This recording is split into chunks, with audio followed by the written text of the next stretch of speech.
տարածվեց, որ Հայաստանը Եվրամիությունից օգնություն է խնդրել ընտրություններին արտաքին միջամտությունը կանխելու համար, այսպես Ռուսաստանի նկատի ունենալով։ Արդյոք նման բան կա եւ Եվրամիությունից Հայաստանը փաստորեն օգնություն է խնդրել հիբրիդային այսպես կոչված պատերազմի դեմ պայքարի համար։ Եթե անկեղծ ես այդ քննարկումներին, այդ process-ներին չեմ մասնակցել, իմ մասնակցությունը չկա, բայց ես կարծում եմ, որ Հայաստանի Հանրապետության նկատմամբ իհարկե հնարավոր են լինեն հիբրիդային հարձակում, մասնավորապես մեր ժողովրդավարությունը վտանգի տակ դնել եւ տարբեր տեսակի կեղծ լուրերով կամ ընտրակաշարքային մեխանիզմներով փորձ կատարվի որոշակի շրջանակների կողմից, որոնք որ տիրապետում են միլիարդավոր դոլարների, ազդել ընտրությունների վրա եւ կամ որոշակի երկրներից, որոնք որ ուրեմն թիրախային այսպես չեն ցանկանա, որպեսզի Հայաստանում լինի ազատ ժողովրդավարական ընտրություններ եւ ժողովրդի կողմից ուրեմն ընտրված իշխանություն եւ բնականաբար երկրների սուվերեն իրավունքն է եւ պաշտպանել այդ պետությունների եւ ժողովուրդների շահը եւ ես կարծում եմ, որ շատ նորմալ է, որպեսզի մենք այդպիսի հարձակումներից մեր ժողովրդավարությունը եւ մեր պետությունը պաշտպանենք։ Այսինքն Ռուսաստանն է Հայաստանում հիբրիդային պատերազմ տանում, թե Եվրամիությունը։ Ես որևէ երկրի կամ տարածաշրջանի անուն չտվեցի, ցանկացած երկիր կամ տարածաշրջան, ցանկացած անձ կլինի դա տարբեր նախկին պաշտոնյա, օլիգարխ այլ երկրի, թե որևէ այլ, էական չի ինձ համար։ Եթե նա փորձի ազդել Հայաստանի Հանրապետությունների ընտրությունների վրա կեղծիքների, փողի, ընտրակաշարքի, կեղծ լուրեր տարածելու, տարբեր տեսակի ժողովրդավարության վրա տարբեր հարձակումներով, ես կարծում եմ, որ ոչ միայն ժողովրդավարության իրավունքն է, այլ ժողովրդավարության պարտավորությունն է պաշտպանել իրեն եւ ժողովրդավարությունը դրա համար պետք է ունենա այո փող, դրա համար պետք է ունենա անհրաժեշտ ուժ, պետք է ունենա գիտելիքներ եւ անհրաժեշտ ժամանակին գործի կտրուկ եւ հատուկ։ Այդ հարցում Հայաստանը ունի Եվրամիության աջակցության կարիքը այդ պայքարում։ Ես կարծում եմ, որ Եվրամիության երկրներում ժողովրդավարության փորձը եւ պատմությունը եւ տարբեր տեսակի հիբրիդային հարձակումներից այդ իրենց հաջողված փորձը կարելի է կիրառել, որովհետեւ իսկ ով է ասել, որ եվրոպական երկրներում ժողովրդավարությունը այդպես մի օր որոշել են, որ պետք է լինեն ժողովրդավար ու բոլորով դարձել են ժողովրդավար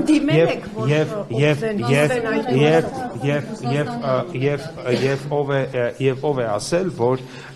իրենք դարձել։ Բնականաբար այդ երկրներում այսօր էլ կան ուժեր, որոնք որ ժողովրդավարությունների վրա հարձակումներ են գործում, ընդ որում եւ իրենց երկրից դուրս եւ իրենց երկրների ներսում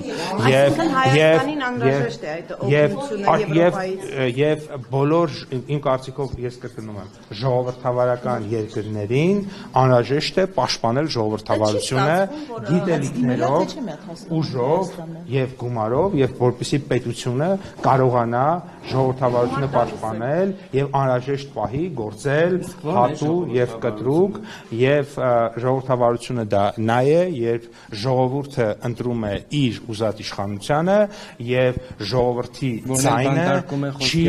կեղծում եւ ժողովրդի ձայնը չի կեղծվում եւ այն ուժը, որը ընտրությունների ժամանակ առավելագույն ձայներ է ստանում եւ ժողովուրդը իրապես ընտրում է այդ ուժին, ոչ չեն բաժանվում ընտրակաշարքներ, մարդկանց չեն ահաբեկում, մարդկանց չեն ցուցակագրում, մարդկանց չեն ուղարկում ընտրությունների, մարդկանց եւ տարբեր բաներ մարդկանց հետ տեղի չի ունենում, այդպիսի իրավիճակում օրինակ ժողովրդավարության այդպիսի ընտրություններն են սովորաբար բնորոշ։ Դա չի նշանակում եւ կուսակցությունների գրանցումներ թույլ չեք տալու, այսինքն այդ բաները տրվում են, որ ես չգիտեմ դա ինչ սցենար է, ես չգիտեմ դա ինչ սցենար է, չեմ կարող մեկնաբանել, որովհետեւ ես չգիտեմ Իսկ լավագույն փորձը, որ ասում եք Եվրոպան ունի լավ փորձեր, որ կարողացել է Այն որ ակնհայտորեն որպես տարածաշրջան, որպես տարածաշրջան, ես կարծում եմ, եթե ոչ մեկ չի վիճի, որ մեծ հաշվով Եվրոպան որպես տարածաշրջան ամենաժողովրդավարական տարածաշրջանն է, այսինքն գլոբալ առումով ամենաքիչ ընտրությունները կեղծվում են եվրոպական տարածքում, եվրոպական միջավայրում եւ իրենք աջակցել են եւ հաջողված փորձում են։ Եթե իրենք ստեղծել են ժողովրդավարությունը եւ պահել են ու շարունակում են պահել, դա ենթադրում է, որ իրենք ունեն որոշակի գիտելիքներ եւ մեխանիզմներ, որոնք որ հնարավորություն են տալիս ժողովրդավարությանը ինքն իրեն պաշտպանել։ Ես մեկ օրինակ բերեմ։ Տեսեք, մեկ օրինակ բերեմ, տեսեք, օրինակ ժողովրդավարությունը երբ որ չկարողացավ իրեն պահպանել, ասենք Վայմարյան հանրապետությունը Գերմանիայում ինչ տեղի ունեցավ, դա արդյունքում օրինակ Հիտլերը եկավ իշխանության։ Սա այն է, երբ որ ժողովրդավարությունը իրեն չի կարողանում պաշտպանել, ինչեր կարող են օրինակ տեղի ունենալ։ Հետևաբար ժողովրդավարությունը ինքը Եվրոպայում էլ է սովորել, ինչպես պաշտպանել ժողովրդավարությունը։ Բայց ժողովրդավարության հետ կապված եվրոպացիները ասում են աչք Վրաստանում օրինակ ձեր իշխանության բոլոր այն վատ արարքների վրա, որի ժամանակ էլ նախին իշխանությունների ժամանակ աղմկում էին, ակցիաներ էին անում, իսկ ձեր դեպքում Եվրոպան կարծեք թե աչքերը փակ է, ակաժները փակ է, ոչ խոսում են, ոչ բարձրաձայնում են բռնությունների, կալանավորումների հետ կապված։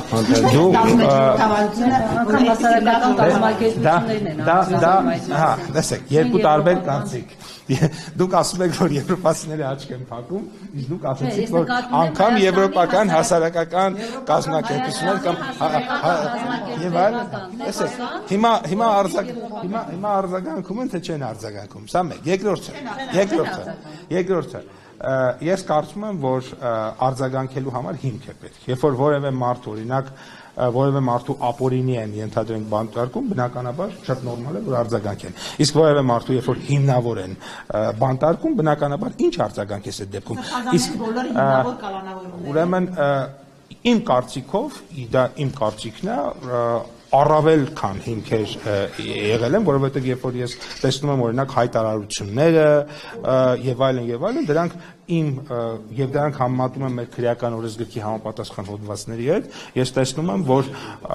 ապօրինություն երևի թե կլիներ հակառակը։ Ժողովրդավարական է եկեղեցուց քաղաքացու բերանը փակելով ուժային կառույցի ներկայացուցիչները դուրս հանեն։ Ես կարծում եմ ժողովրդավարությունը այն իրավիճակն է, երբ որ օրինակ միտեղ 1000 հոգի հավաքվում են, օրինակ մեկը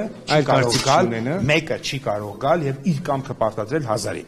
Ավտորիտարիզմը, կներեք, ներողություն, ավտորիտարիզմը ձեր ասածն է։ Ավտորիտարիզմը սա է, երբ որ 1000 հոգի օրինակ պատարագի են մասնակցում, մեկը գալիս է եւ իր կամքը թելադրում է այդ 1000 հոգուն, խանգարում է պատարագը, խանգարում է մարդկանց եւ այլն։ Ժողովրդավարությունը ասում է, որ այդ ժամանակ պետքա այդ մարդուն ուղեկցես դուրս, ինչպես արվում է, որպեսզի մնացած 1000 հոգու, 2000 հոգու, 5000 հոգու շահերը պաշտպանվեն։ Ցանկացած պարագայում, երբ որ օրինակ հիմա մենք օրինակ ենթադրենք ունենք մարդիկ, որոնք որ ինչ որ հանցանքների համար դատապարտված են, ասենք օրինակ մարդ սպանել։ Ինչի է դատապարտվել, որովհետև հանրության շահը ավելի կարևոր է, քան այդ մեկ անձի շահը։ Նույն բանն է, հանրության շահը։ Հիմա դուք կներեք, օրինակ կարող է որևէ մեկին հարմար լինի, կներեք էլի, իր բնական կարիքները օրինակ ճանապարհի մեջտեղում հոգի։ Հիմա պետությունը պետքա գործի այդ դեպքում, թե չէ, որ ինչն է կարևոր, մնացած 1 միլիոն մարդու հանրային շահը, թե այդ մեկի իր մտքով անցածը։ Պետությունը այդ դեպքում, կներեք, ոստիկանությունը այդ դեպքում գնում է այդ մարդուն, ասում որ դու ստես բան չես կարող անել, ուղեկցում այնտեղ որտեղ թե համար նախատեսված է, մի հատ էլ տուգանում է, որովհետև չնայած այն հանգամանքին, եթե ձեր ասածի մեջ կլիներ տրամաբանություն, եթե այդ պահին կներեք ինձ խանգարում եք, օրինակներ եք բերում, որոնք այդ դեպքի հետ առնչություն չունեն, օրինակ ինչի չի հեռացվում, երբ որ մեկ այլ քաղաքացի, ինչի չի հեռացում, երբ որ մեկ այլ քաղաքացի ասում է Կտրիչ Ներսիսյանը պետք է հեռանա, ինչի չի հեռացվում այդ քաղաքացին։ Ուրեմն ես մասնակցել եմ բազմաթիվ պատարագների, հատկապես վերջին շրջանում 3 պատարագի վազակայել եմ, մնացած պատարագներին մասնակցել եմ եւ լսել եմ աղմուկ միայն, ես կարևոր նաեւ բան կասեմ, միայն կազմակերպված մարդկանց կողմից, ավելին ասեմ, Ուրեմն սիրելի հայրենակիցներ, խորանի կողքը սովորաբար մեր ընդդիմադիր շատ սիրելի լրագրողները գալիս են, իրենք շատ լավ գիտեն, թե երբ է լինելու աղմուկը։ Ուրեմն մի ինչ որ պայից իրենք կանգնած են, ոչ մի բան չեն անում, հետո ինչ որ պայի բոլորը հանում են իրենց ուրեմն հեռախոսների տեսախցիկները միացնում են, ու այդ արդեն գիտենք, էլի շուտով սկսելու է աղմուկը։ Եվ մոտավորապես 1 րոպե հետո մի աղմուկ, եւ երբ որ այդ համաշան ավարտվում է, մեր լրագրողները անջատում են իրենց հեռախոսները, մի մասը եւ հիմնականում պատարակը թողած գնում են։ Այդ ամեն ինչը տեսնում եք, իմ ասածը չտեսեք, որ մարդը կա, գոռում է կտրիչ ներծիչյանը պետք է կազմակերպված նրա համար է, որ ձեզ ցույց տան այս հիբրիդային հարձակումը դա է, այդ դրա համար է պետք բանա գիտելիքներ եւ այլն, որպեսի մենք թույլ չտանք, որպեսի որոշ լրատվամիջոցներ կարողանան ձեզ կտոր առանձին իրենց համար սարքած իրենց կողմից սարքած կտորները այնպես մատուցեն, թե ձեզ թվա թե այդտեղ մի թեման ինչն է, ոչ թե մեծ իսկ թեման ինչն է, որ տարածքում խոսքը դա է, չի տեսել։ Պարոն Պապոյան, դուք ասացիք, որ այդ փորձը կարող է օգտակար լինել։ Հիմա այդ փորձի փոխանակման համար Հայաստանը օրինակ քննարկումներ կամ բանակցություններ ունի եվրոպական կողմի հետ։ Ես սկզբում ասացի, որ ես այդպիսի քննարկումների չեմ մասնակցում, հետեւաբար չեմ կարող հաստատել կամ մերժել։ Բայց ես ասացի, որ այդպիսի որպես դիրքորոշում, որպես process ես նորմալ եմ համարում։ Եթե անգամ չկա, նորմալ կհամարեմ, որ լինի, եթե կա, էլի նորմալ է։ Իսկ դա չի լինի օրինակ միջամտություն Հայաստանի ներքին։ Մայլ Եմեն միջամտություն։ Ոչ, որովհետև տեսեք, նախ ինչ նկատի ունենք միջամտություն ասելով։ Եթե մոտավորապես այսպես է իրավիճակը, եթե ինչ որ մեկը եկել է ձեզ ծեծի ու դուք ոստիկանություն եք դիմում ու ասում եք այս մարդը ասենք ահաբեկիչ է ուզում է ինձ ստանի կամ ծեծի այդ դեպքում դա եթե դուք համարում եք որ դա ձեր ներքին ընտանեկան կյանքին միջամտություն է միգուցե ես կարծում եմ որ եթե դա միջամտություն է այո ես այդ միջամտությունը հասկանում եմ եթե միջամտություն չէ եթե մենք Եվրամիության Ես ասում եմ, լավ, մեկ ուրիշ օրինակ բերեմ։ Մեր ներքին կառույցների Մեկ ուրիշ օրինակ բերեմ։ Դուք բնակարան եք գնել, տեղափոխվել եք եւ ձեր վերևի եւ ներքևի հարևանը շաբաթը 7 օր, 24 ժամ աղմկում է եւ չի թողնում ձեզ այլ երկրի դուք օրինակ իրավունք ունեք, ենթադրենք հայցելու որևէ պետական իրավական մարմնի աջակցություն, որպեսզի թողի դուք պետական մարմնի այո, բայց այստեղ Եվրամիության մասն է ես հարցնում եմ։ Սա ես համարում եմ, որ եթե որպես խորհրդատվություն, որպես աջակցություն, դա մի այսինքն պետք է խնդիրը նայել այսպես։ Եթե մի կողմում նժարի վրա հետևյալն է երկրի ինքնիշխանությունը կորցնելը, երկրում ուրեմն ուժային եղանակով բռնի կերպով ժողովրդի ձեռքից իշխանությունը վերցնելը եւ ձեր ասածը այո ակնհայտորեն ես կնախընտրեմ դա որպեսզի բռնի կերպով ժողովրդի ձեռքից իշխանությունը որևէ մեկին չհաջողվի դուք չեք բռնությամբ իշխանություն վերցնում պարոն Պապոյան այն ուժերը, որոնք որ կփորձեն այդպիսի բան անեն, բնականաբար ժողովրդավարությունը իրեն պետք է պաշտպանի եւ համապատասխան գիտելիքներ, մեթոդներ եւ ֆինանսավորում դրա համար եւ գործիքակազմ պետք է ունենա։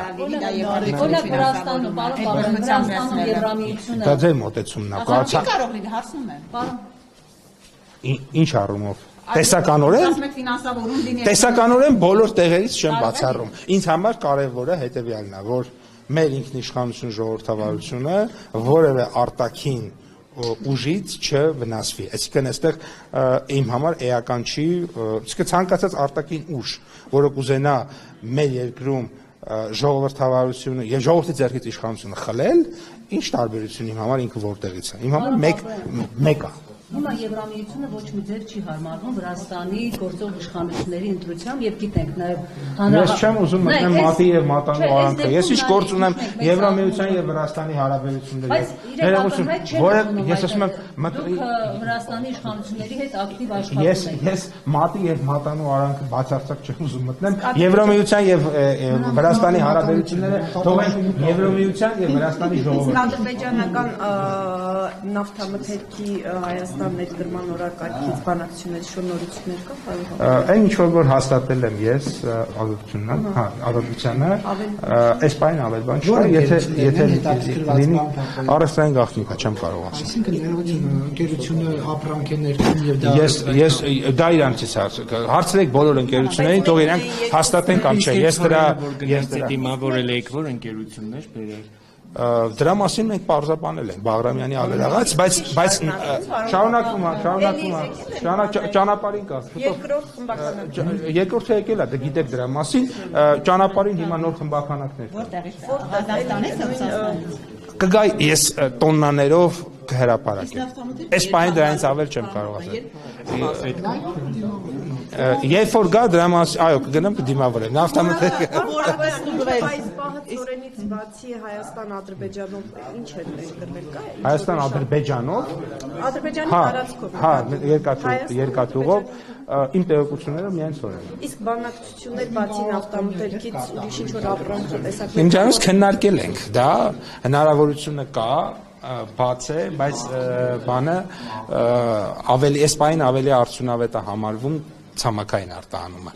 Այնտեղ նկատի ունենք այդ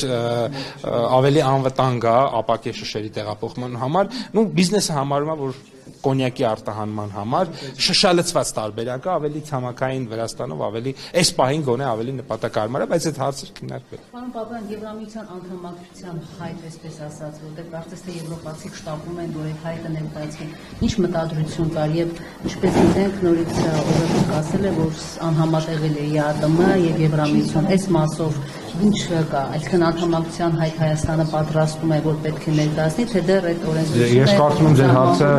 ԱԳՆ-ին պետք է ուղղակի ես այդ հարցը չեմ զբաղվում։ Երեք Նարեկ Կարապետյանը ձեզ էլ արձագանքել նաև թիվս մյուս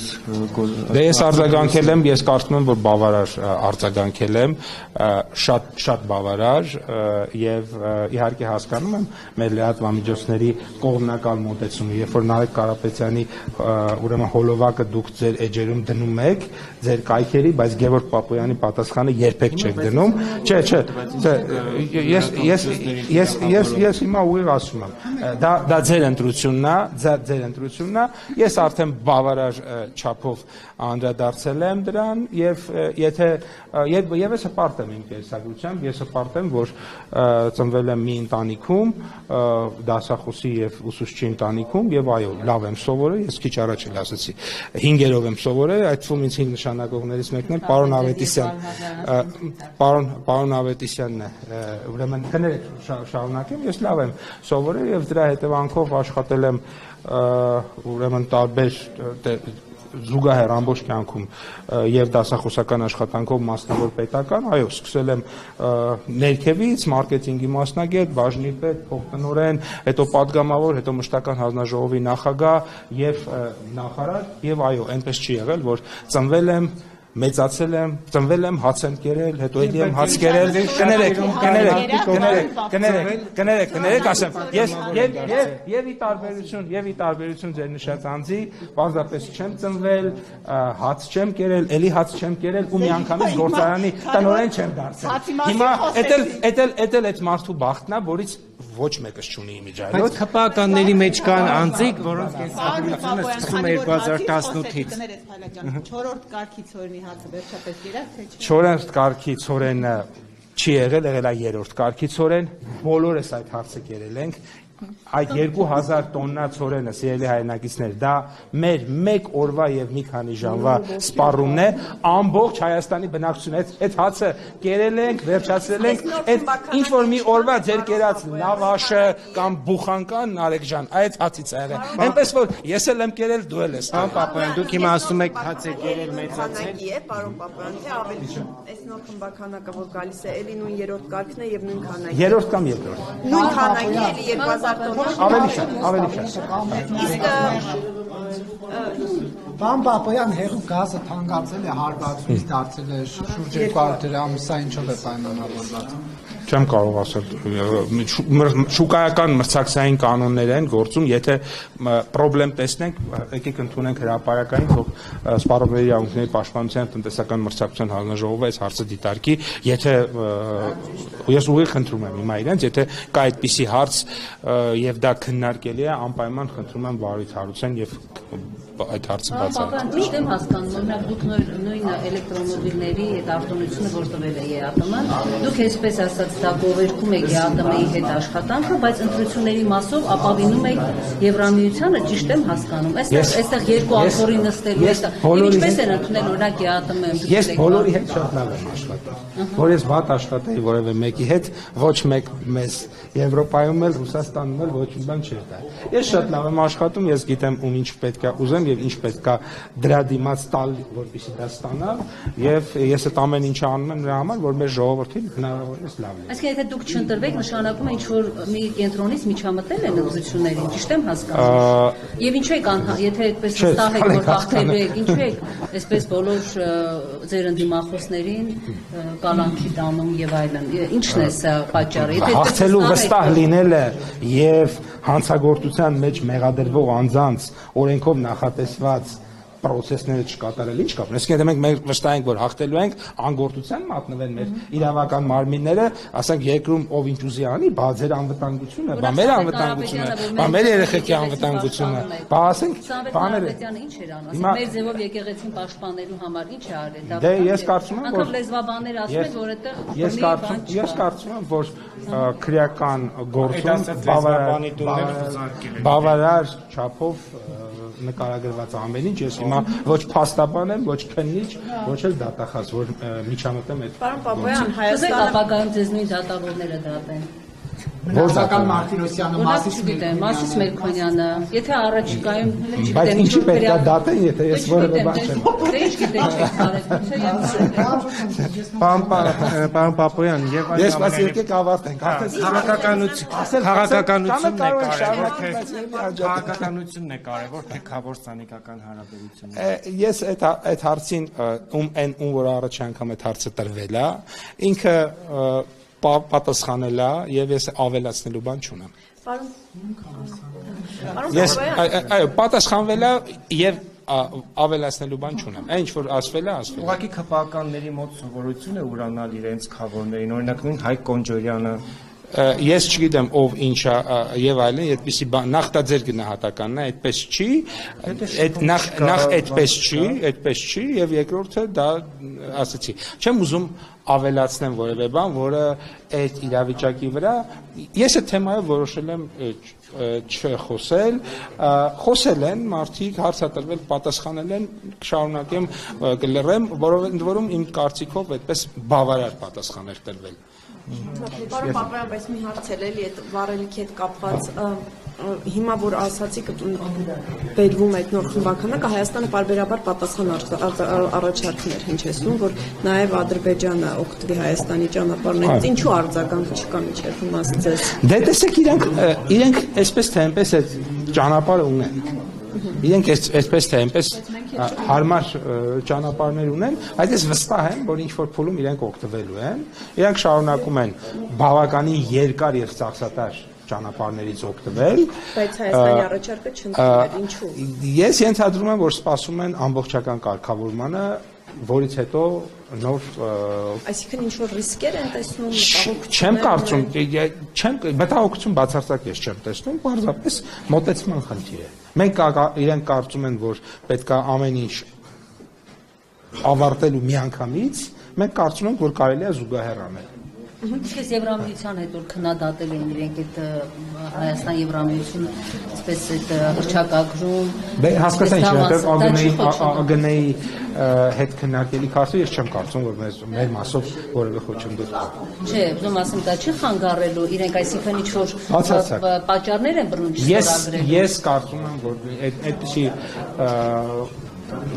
պատճառի առիթ դա վստահաբար չի կարող լինել։ Պարոն Պապյան, հիմա այս ճանապարհով բեռը երբ որ գալիս է, երկու անգամ արդեն եկել են տարբեր բեռնատարներ։ Հիմա շահավետության առումով ինչ փոխվեց, այսինքն նախորդ երթուղին այս երթուղին։ Լավ հարց եք տալիս, որովհետև ուրեմն մի այսպիսի հարց տամ ձեզ, իրավիճ նկարագրեմ։ Ուրեմն նախորդ տարի այս ժամանակ ես նայում եմ ինվոյսները 190-ից $200 էինք Ռուսաստանից սահմանին ստացել ուրեմն բեռնափոխադրումով ցորենը։ Այսօր գները 275-ը ցորենի։ Այսինքն ինքը ուղղակի գինը փոխվել է, գինը բարձրացել է։ Հիմա սա կարա օրինակ նպաստի, որ ավելի արագ ստանանք, ավելի անխափան ստանանք, 10 կամ $20 օրինակ ավելի էժան ստանանք։ Այո, բայց ես ուզում եմ ասել այլ գործոնները ավելի շատ են ազդում։ Մենք ստեղ կարող է այս եղանակով $20 գինի իջացնենք, բայց տեսեք այն մի տարբերակում մինչև $85 ինքը, ասենք, բանը գինը բարձրացել է, որովհետև տեղում անցած տարի բերքը շատ է եղել։ Ուրեմն գները ավելի ցածր են, այս տարի բերքը ավելի քիչ է եւ գները բնականաբար բարձրանում են։ Այսինքն ուզում եմ ասեմ,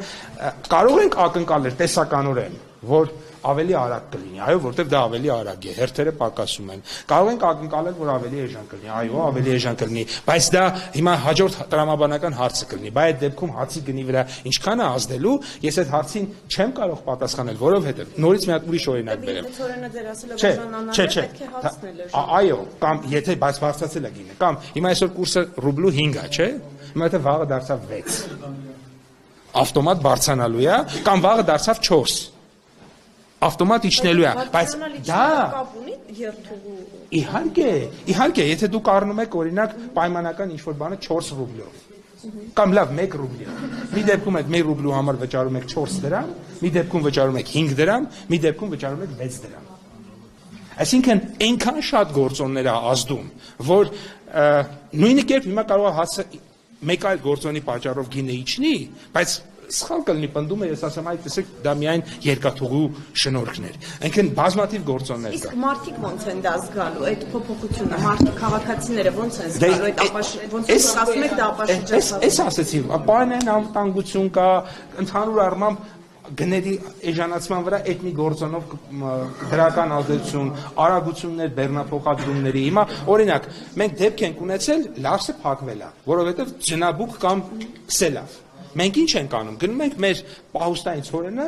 սկսում ենք օգտագործել։ Հակառակ դեպքում երկրում հաց չի լինի։ Դրա համար մենք ունենք պահուստային միջոց։ Հիմա այդ դեպքում մենք այդ պահուստին էլ չենք գնա, բա որ լավ ամսով չվերանորոգեն, ինչ ենք ունենալու։ Հիմա այդ դեպքում փակվեց, այլ ընտրանքային ճանապարհ կա։ Էսա, այսինքն այդ այնքան բազմաշերտ հարց է տալիս, որ բազմաթիվ գործոններ դրա վրա ազդում են։